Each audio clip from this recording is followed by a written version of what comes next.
Waiting for the connection. Are you there, Sammy? Yeah, can you hear me? Yes, I can. Yay! And there I am. Hello. Hello, gorgeous. You look so good. You do. Oh my I gosh. hope, I think yeah, it is working. Okay, cool. All right. Well, how are you? I'm well. I'm so glad to see your face and hear your voice. It's nice. Yeah, you too, darling. I haven't seen you in a bit. I wanted to say welcome to whoever is tuning in for this video session. Basically, Sammy, what I wanted to chat about was I have a couple of questions based off of your role as a ambassador for doTERRA. And I also had questions about, you had recently done a competition for a tattoo project, I believe. I wanted to know more about that and like body image and empowerment. So we'll probably first start just with the doTERRA. What is it that you do? Yeah, I love that question. Thank you for asking. So I like to refer to myself as an essential oils educator. I help people to find a lifestyle with natural options to best serve their life because everybody's a little bit different. And I've really found that essential oils really benefit my life and help me live my best experience in all aspects. And so I'd love to help others find a natural option for themselves as well. Why did you pick doTERRA? I chose doTERRA. Well, I kind of feel like doTERRA chose me, but part of the reason I love being with the doTERRA brand is that their essential oils are 100% CPTG certified, which it means, all those letters just mean that it's certified pure therapeutic grade. Oh, wow.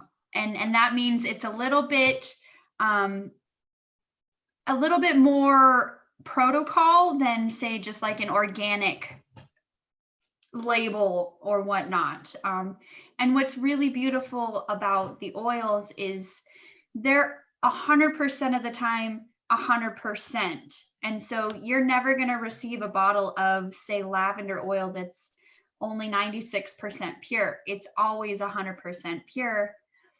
And even greater than the fact that doTERRA's oils are so potent and so pure, they're being sourced from where that particular plant grows the most,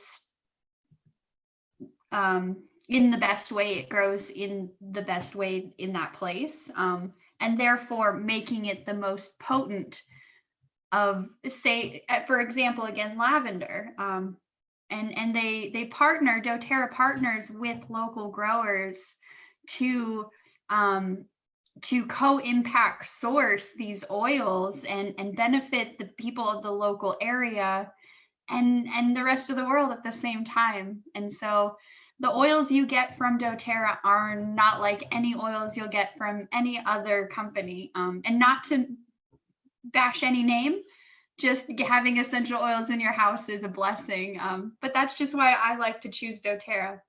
That's so awesome. I'm really happy that you have like all this knowledge and all the idea behind it, because it's almost like a little download, trying to figure out, why do people use essential oils? Not everybody even knows what they are for. A lot of people use them in massage and other therapeutic services. So it's really nice to know, like, hey, like maybe if you're feeling tired and you're unable to sleep and you just want to get some rest, using something like Calm or lavender might be like the perfect fit, right? Or do you have any other recommendations for sleep?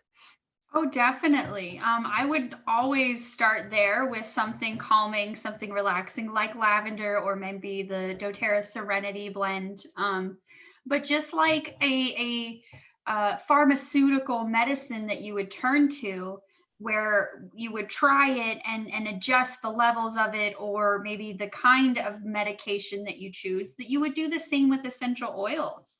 because it's a natural option to either boost what you're already doing or replace what you're already doing. And what's great about essential oils is that unlike these pharmaceutical medicines that are synthesized down from other things and are water soluble, essential oils are oil soluble.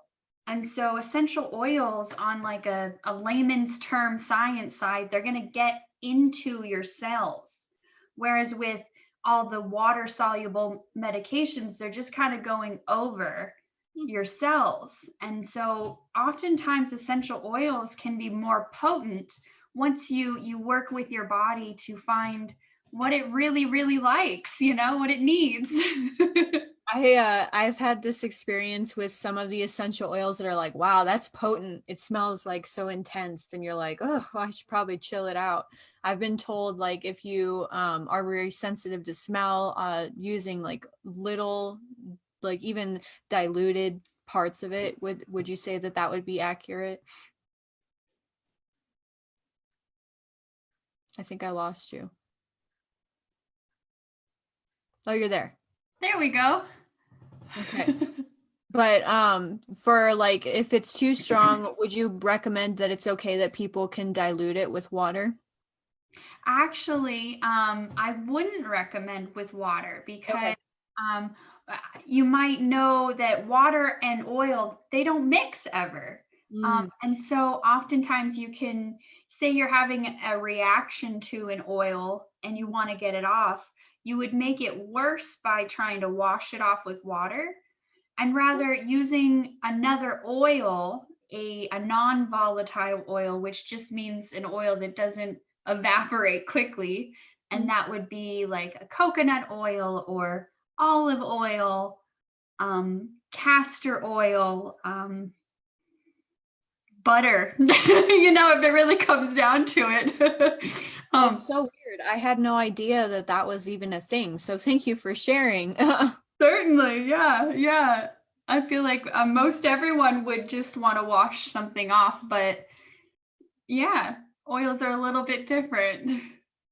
Well, awesome. I will probably get back to the oils here in a second, but I did have like my biggest curious question is about your beautiful body art. I feel like tattoos are they're an old and ancient tradition for people for either representation, expression, symbolism, and whatnot.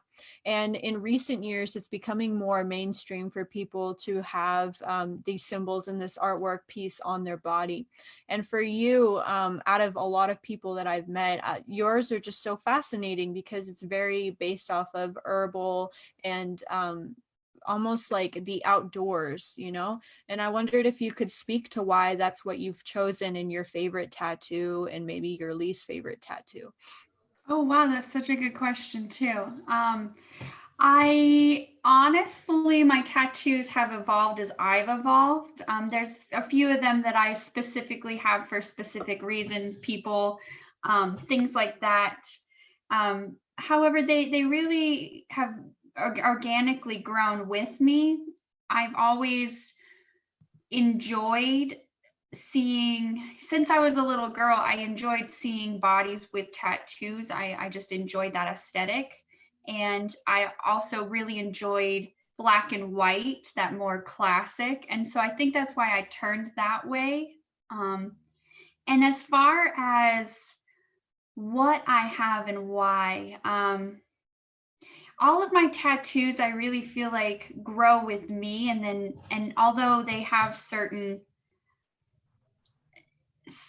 people maybe they'll remind me of, or certain things they'll remind me of, but as I collect more experiences, I think my tattoos themselves grow in their meaning for myself and reminders. And I feel like personally I've grown more comfortable in my own body, almost as if I I guess I would describe it as I feel like now I wear my own skin. Wow. If that makes sense. Yeah, no, totally. Okay. That's awesome. And then you also asked me if I have a favorite and my least favorite. And that honestly is the hardest question. I don't think I do. There's one tattoo specifically. It's a drawing my father did of a tree that an artist copied line for line on me. And so that one does have a lot of meaning. However, like I said, they all kind of grow and they all have a little something about them that I really couldn't do without any of them. That's really awesome, Sammy.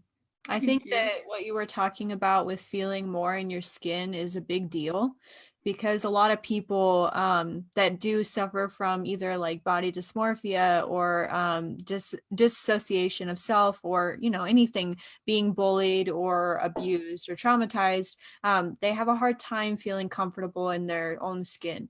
When I was younger, I remember specific, very passionate memory of mine where I was about 10 years old. I had my hair was chopped off and I was looking at myself in the mirror and I had brown hair at the time and it was like I could see somebody in the future that was me, but it was like the me that I wanted to be, like this beautiful, like very cool person that I didn't see in myself at the time. And it was a very painful experience because I had hated my image and I had been bullied so much about being strange that I had internalized it and turned it into self-hate. So as I've gotten older, even like with dyeing my hair, the color that I've chosen, which is this red, it's almost like it's like a personality of its own, like feeling like I am me now more than I ever was back then. Not that I don't love my hair because in natural it is a beautiful color. It's just that as a child there was some kind of hate from all the trauma and experiences that had developed into image hate as well. Mm, I love that point that you made of how it we are innately beautiful, but basically that because of the mindset that you had created around your childhood, it feels better now to be represented by the way that you are representing yourself now. And I really identify with that too, especially with the hair, because I too dye my hair a lot and change it. And I feel like especially as women in this culture having that comparison mentality and we fall into feeling like we are supposed to represent ourselves a certain way, um, but really it's just finding how to represent ourselves most authentically, I feel like, and that's an evolving question, I think, for everyone. I agree. I think it's very awesome, like even when we first met, because we've known each other now for almost 2 years, that it's like wow, you know, the time just went by that fast. But It to, does. to think to think about like since the first time I met you and how beautiful I thought you were and the belief in you that I had like about your experiences and telling you to reach out more and to be more of you, I feel like that was something that over time I had to personally acquire, even for myself, to tell that to others. And I think Mhm. that it's a huge deal in our culture, especially with being in quarantine and maybe being stuck in situations with abusive family or relationships or whatever, and having to deal with yourself. You know, like this is the time for looking in the mirror and saying, you know, I am beautiful as I was, and transitioning the mindset from being self-destructive to self-empowering. Yes, yes, I love that. I really do. I definitely resonate with that. And this time, I think I agree with that, that this has been a beautiful gift of a time to exactly like you said, look in the mirror and see what's serving you, what's not serving you, how can you grow and evolve out of this situation and really come to center with yourself. That's the keyest point. And that's why specifically I wanted to talk to you about it and like have this be brought up live, because I I want to say, like, I admire you so much, and I know that some people who may view this may not know you, but because of there's such a beauty in you as an individual that I feel like everybody should look at themselves as they're watching even this video or other videos in the future, no matter what you represent, whether your sexuality rules what you do, if you're in the LGBTQ, if you're transitioning from gender, if you're a witch and you're hiding, or if you're you know, whatever you are, the people who are turned away from and people don't understand, you know, being able to say, well, you don't have to understand me, but you can be open to learning about who I am rather than what I am representing in this 3D. Exactly. Yeah, we're more than just the physical body right in front of ourselves. And it comes down to every single person from the outcast to the, you know, to the not. Um yeah, that's really beautiful how you said that. I feel like we don't need to carry a title, no matter what that title is, no matter what gender we are, no matter what our orientation is or our belief system is. I feel like those are all excuses and titles that we can have in our own heart instead of implementing on the world to try to get people to understand who we are. And that's why when it comes to me asking you about the essential oils and your body image and like you as a person, I feel like people don't understand the people that are having a hard time finding their path don't know what they're passionate about in some aspects, or maybe they're not working towards that passion. So I feel like just discussing, you know, talking about the beauty that you have, like that you're expressing on the outside to feel more comfortable, but also the beauty that you express on the inside with the doTERRA, you know, I feel like that is something that is amazing because it's a part of your expression, whatever that translation is, that's how you're expressing you. Yeah, I really love that. And I really love the point you made about titles, and how oftentimes we can kind of flounder when we don't feel like we have that purpose or that title, or you know, and I will be humble, open, and transparent that, you know, I, I'm a very positive and outward and upbeat person. I want to bring everyone up around me, but it's not easy, and it's not a walk in the park. I definitely have journeyed to the person I am. And I feel like that journey has given me this perspective and this gift of being able to see and hear others who are in transition and on their journey. And I feel like the society that we're in right now, in the American society, and, you know, first world of having to have titles and having to feel a particular, feel like we need to be a particular way instead of valuing just the fact that a person is alive. And it does come down to our innate instincts of wanting to categorize and understand, because when we understand something, our monkey brain doesn't question it. Mm-hmm. But I also feel like at the same time, these titles, these things that we feel like we have to be like in a particular way, also hold us back. And it's a journey to finding the things, the passions, like you said, that really jazz people up and get them excited to get out of bed and do the not fun things of following through day after day, even though the business isn't coming off the ground, or following through week after week, even though the weight's not coming off, those kinds of things. So yeah.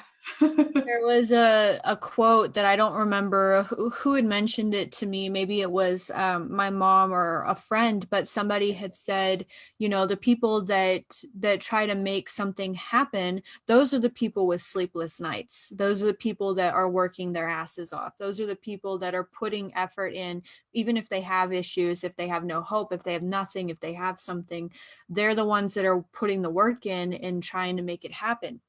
And I feel like, you know, it takes a little bit of effort to get somewhere so that you can figure out like, okay, this is actually worth my effort. This is worth my time. And I feel like a lot of clients that I have in readings, they're always like, what am I going to do with my work? I'm like, what are you doing with your life? What do you like? What makes you happy? And then they're like, well, that's not how I was raised. And it's like, yes, I know there are constructs and that we are in a 3D plane and we have a government and people who before us tell us how to live our life. But at some point you have to get up and say, you know, F it. This is my choice. What am I going to do with myself? Do I want to fall in line with my predecessors who were miserable, abusive, and having issues, or the simple life, or with, you know, whatever the excuse is, or do I want to do something that I'm actually genuinely passionate about? You know, and sometimes people don't even know what they're passionate about yet, but you're figuring it out. That's what's important, is taking the baby steps towards figuring out who you are and working on it. Love that. Yeah, exactly. And it really reminds me of just like a story I heard about Edison, Thomas Edison, who created the light bulb, Mhm. correct? Yeah, and how we don't talk about how Thomas Edison created 5,000 other light bulbs, and they were all failures, but he had to create all those failures to understand what it takes to make a light bulb. And the same thing I feel like applies to our passions and our hobbies and our heart. We have to try a lot of things and fail at a lot of things. And it's not always easy. I hate failing, I will tell you.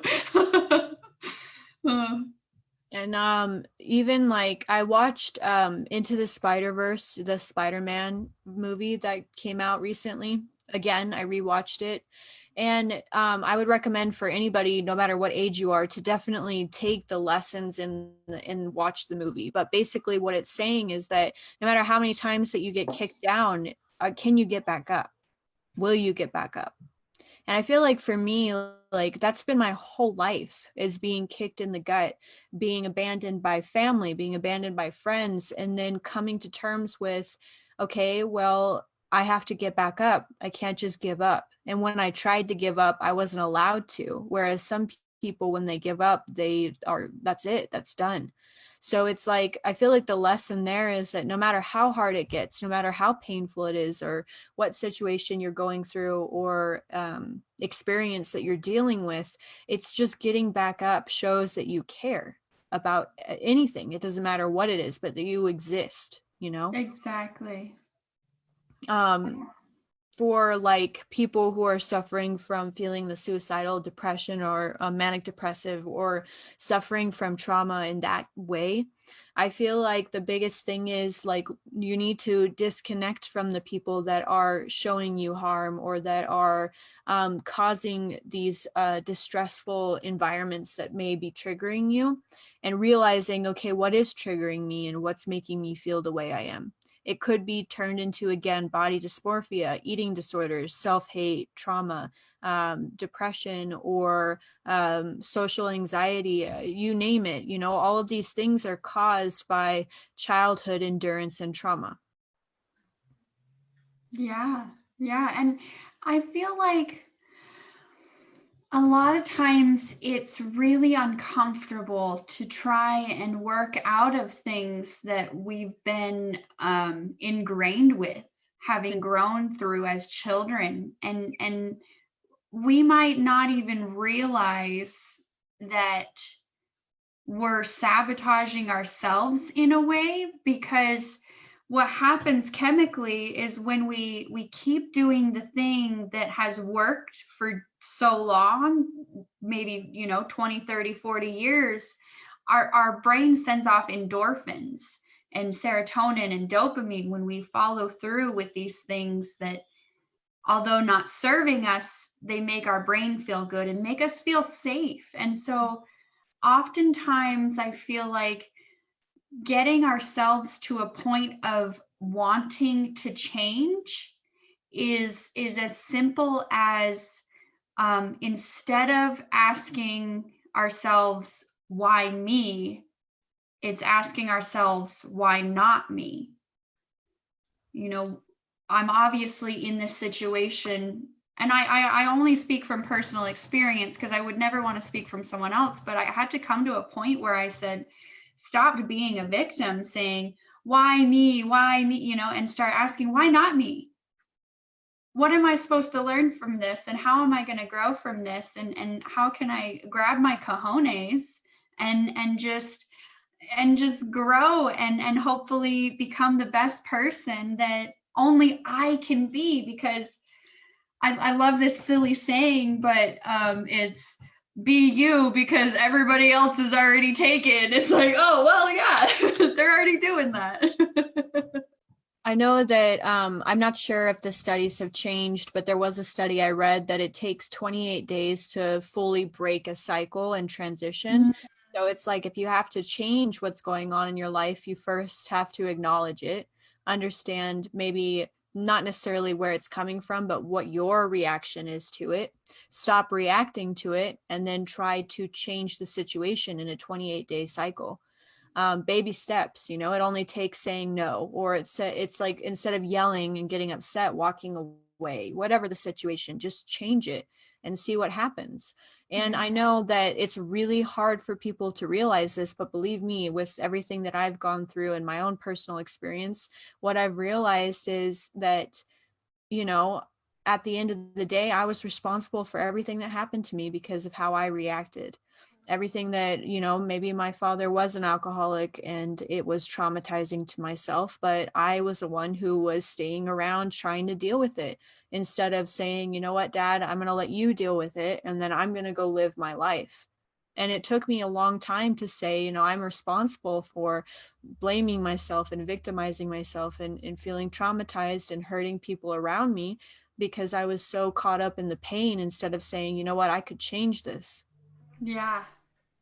Yeah, exactly. It took losing some of the most important people to me in my entire world to realize that, you know, you have to get up and you have to, you know, at the end of the day, maybe people aren't going to be there for you and maybe they can't help you. And the only person that can really help yourself is you. And then when you're ready, the people who will be your tribe, who will be around you, they'll present themselves, whether you say you're sorry enough times or not. Sometimes some people are just not meant to be in your life, and maybe one day they'll come back or they won't. Exactly. Yeah. Yeah, we have to be truthful with ourselves about how do we really want to authentically show up, and who do we really want in that circle. And I from personal experience, especially with that feeling of like, oh, well, they don't reach out, so they don't care, right? But I had to realize within myself that it's me, like you're saying. I have to be the one to reach out because they're not psychic. They don't know that I need them to call me. And it takes that inner knowing and moving forward with it. So I honestly think that I think I also lost you again, but I really enjoy like hearing your perspective and your thoughts. I hope you heard that. I miss that. I said I really respect your ideas and thoughts. I love hearing you, just the way you talk, and I feel like you're one of those people that really helped me see that there are other people out there that care, and I didn't realize it, you know, until I had to really see it. So I'm just so grateful to you, and even to June and Phaedra and all these people that whatever purpose they filled in my life in that moment, you know, it really helps build the new me and, you know, be me. I love that. Yeah. Take all those baby steps towards really uh, walking in your truest purpose and really shining your light the way that it should be. You too, man. I mean, you got this glow. I'm saying, I mean, I don't know, where did you place in the competition? I came out third in my group. There was multiple levels of what do you call that? Eliminations. Mhm. And I got to the round just before quarterfinals, and I was third in my group in there. So that's That's really cool. that's awesome. And that's I'm what that glow, man. You got that glow. Go ahead. I'm still very humbled by that experience because I don't know if I've expressed it well enough, but I've not always been comfortable in the body that I was given in the form, in this physical form. And it's really been a journey towards being comfortable, like I said, in my own skin. And part of that is and has been, getting tattoos and maybe dyeing my hair. I cut all my hair off at one point. It's been all the things to really trial and error and to feel comfortable enough in my skin to ask for people to pay attention to me was very it was very different for my mind. And I honestly had a hard time at the beginning of the competition wrapping my brain around the concept of asking for votes. I'm not that kind of a woman, honestly. And so yeah, it really was an amazing opportunity to put myself in a situation that I don't think I normally would have. And I really just I stumbled upon it, and I just trusted my, my higher power, my intuition, and I was like, okay, here we go. And I'm very thankful for how far I got in the competition. And so I feel like in retrospect of it, I would recommend to every person to do something that pushes your limits. Whether it's something as silly as, taking a selfie, or as bold as like going skydiving. Because I feel like I really grew from that experience. And so, yeah. Stepping out of that comfort zone is a big deal.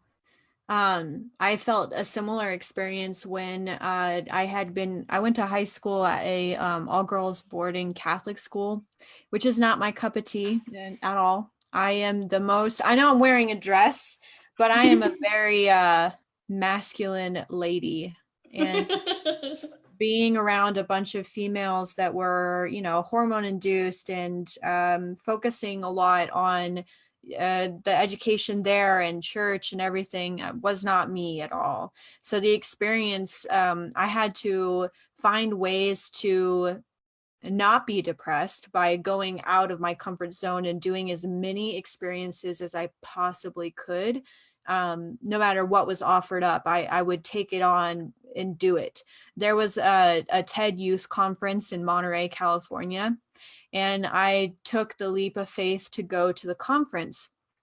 And there were like 5 or 6 speakers, and they all did their speech talking about empowerment, talking about inventions, and talking about like how they got to be where they are today based off of working hard, and they asked the audience, all the students, whoever wanted to come up and to speak.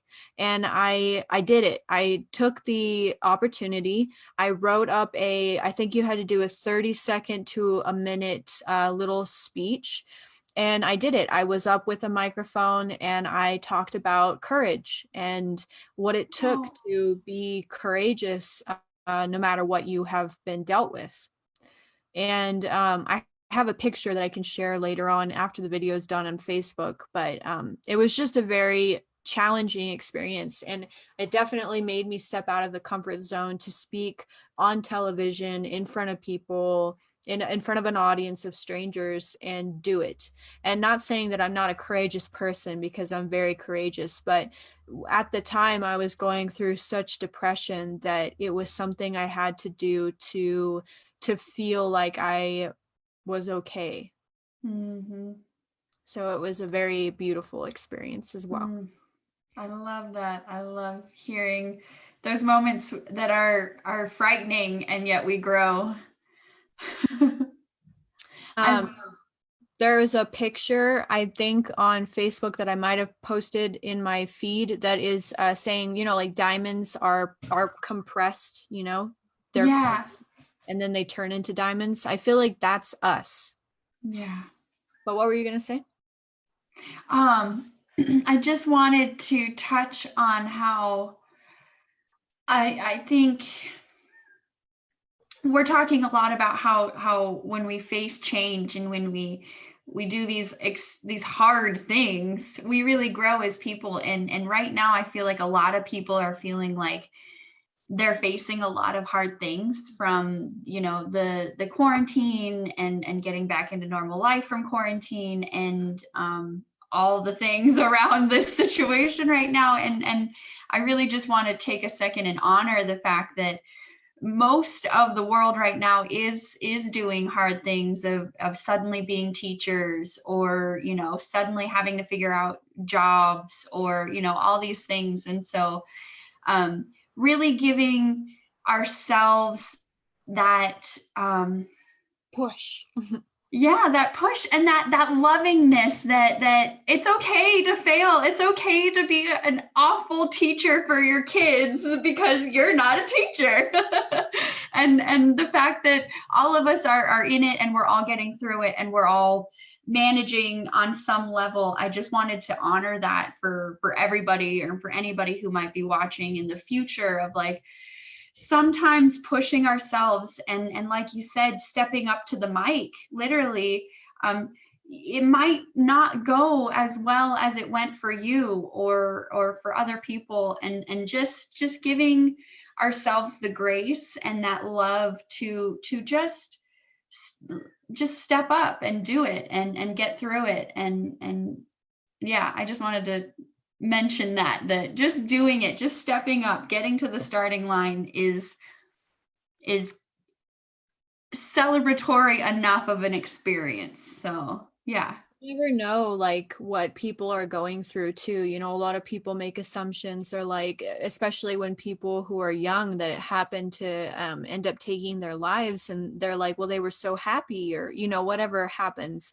It's just, you have to be able to be compassionate to where somebody is at, and be able to have a helping hand, or be there in whatever way you can. The little things do count. So Yes. when you do, you know, maybe just giving somebody a cup of coffee, or letting them come in front of you so that they can buy an order, or whatever it is. There's a little bit of us helping each other out, just a little bit goes a long way. So all of these concepts that we're talking about is, as you're taking up your empowerment role, being able to share some of that kind sweetness too. And it doesn't have to be big, you know, like just the smallest thing is something that could be meaningful for someone for a lifetime.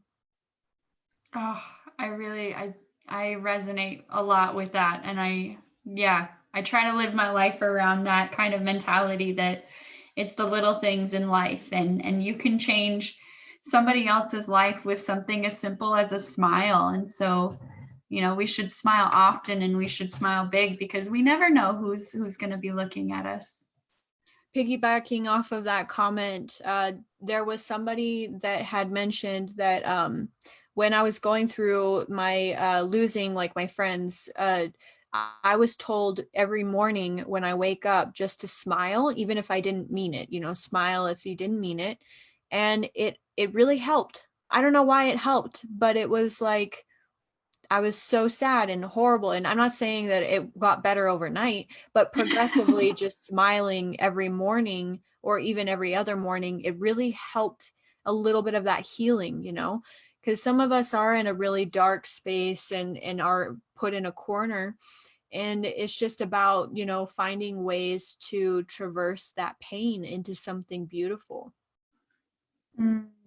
Yeah, that's such a good point. Our perspective really is key to traversing that situation. And if I feel like the perspective we have helps us to either see it as a sheer mountainside, or a walk in the park. So I don't know. I'm just really happy that we were talking, and that it's very interesting to see like what you're expressing and what you do in work as well. I didn't know if you had any other things that you wanted to share about the essential oils that you do, or what else you're thinking of doing in the future for yourself. Yeah, I I definitely want to encourage anybody who's interested in finding kind of alternatives to try it, to just try things, you know. When we become stagnant, we lose motivation, and I know most everybody does understand that and know that, but like we were saying before, it's little things in life, and so when we just add in one small thing or change one small thing, we can change so many other things. And I might be found saying this often, but small hinges swing big doors, and so little things can make big differences in our lives. Awesome. Thank you so much for this time today. I always just love getting to chat with you and dive in deep. These are beautiful things that I would love just to be able to have a conversation like this with every Joe Blow, but I'm especially grateful to have it with you. Thank you. I'm always so grateful to be around you too. I Mm, I really want to like everybody to know that too, you know, like I think that the people that I take the time to do videos with, it's just because it works, you know, it could be anybody. And I think that that's something huge that was also talked about in the Spider-Man movie, is that anybody can wear the mask, you know. It's just having the courage to put that mask on and be Spider-Man, you know, be that hero, be in power of your own life and take that step, you know. yes. Yes. I love that. All right, darling. Well, thank you so much for being here. If you have any like a website or a link or whatnot, just send it to me and I'll post it in the video as well. Be sure to look out for more videos in the future. I'm trying to collaborate and work with anybody that is wanting to share their story or share any of their progress and capability and what they see for what they want in the future.